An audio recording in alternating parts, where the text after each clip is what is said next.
کی پھر جاؤ اس سے جا کر کے اپنی بات کہو. میں نے بریلی سے اعلیٰ حضرت نام کی ٹرین کو پکڑی اور بریلی سے اجمیر پہنچ گیا. اجمیر کی سرزمین کو چوما اور چومنے کے بعد میں نے جناب والا عشاء کا وقت تھا, اپنے رب کے حضور نماز پڑھی, اپنے رب سے عرض کی پروردگار تیرا کلمہ پڑھنے والے تیرے لا الہ الا اللہ کے امین خطرے میں ہیں. اللہ اکبر, جن کے سینوں میں توحید کی امانتیں ہیں پروردگار انہیں مٹانے کی باتیں چل رہی ہیں. پھر میں نے پلٹ کے دیکھا وہ سفید گنبد چمک بھی رہا تھا, اس کے برج. اللہ اکبر, جب میں نے اس سفید گنبد پر نور کی بوچھار دیکھی تو سوچنے لگا کہ جب اجمیر والے کے اے میرے اجمیر والے جب تیرے گنبد میں اتنی رونقیں ہیں تو پھر تیرے نانا حضور کے امت میں گنبد میں کتنا رنگ ہوگا, گنبد خضرا میں کیسا رنگ برس رہا ہوگا. میں نے عرض کی ہے میرے غریب نواز تیرے دربار میں آج اکیلا نہیں آیا ہوں, پورے ہندوستان کے مسلمانوں کی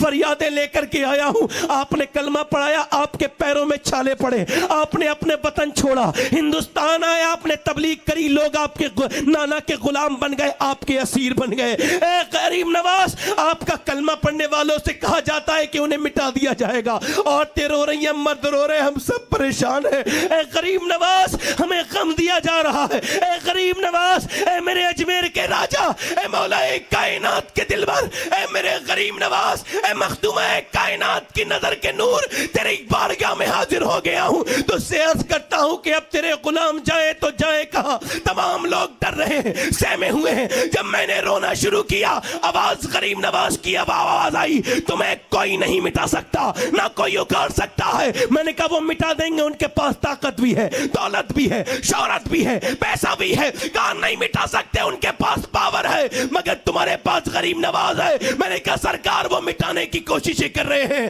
کہا پیچھے چلا جا. میں نے کہا تھوڑا پیچھے, کتنا پیچھے؟ کہا پیچھے چلا جا. ماضی میں چلا گیا اتہاس میں, 100 سال پیچھے, 200 سال پیچھے, 300 سال پیچھے, 400 سال پیچھے, 500 سال پیچھے, 600 سال پیچھے کھڑے ہو کے کہہ رہا ہوں اے میرے غریب نواز, تاریخ میں ہسٹری میں کچھ بھی نہیں ملا. کہا اور پیچھے آ. جب میں 750 سال پیچھے آیا تقریباً تو کیا کچھ ملا؟ میں نے کہا کیا؟ میں نے کہا اونٹ بیٹھے ہیں پرتھوی راج کے اور آپ نے بٹھا لے ہیں. اس کے فوجی اکھاڑنا چاہتے ہیں, اکھاڑنا چاہ رہے ہیں, مگر بولے اکھاڑ پا رہے ہیں. کہا نہیں اکھاڑ پا رہے ہیں. کہا کچھ سمجھا؟ میں نے کہا نہیں سمجھا. کہا تو بھی سمجھ اور پوری دنیا کو سمجھا دے, جب یہ میرے بٹھا لے ہوئے اونٹ نہیں اکھاڑ سکے تو میرے بسائے ہوئے مسلمانوں کو کیا خاک اکھاڑیں گے.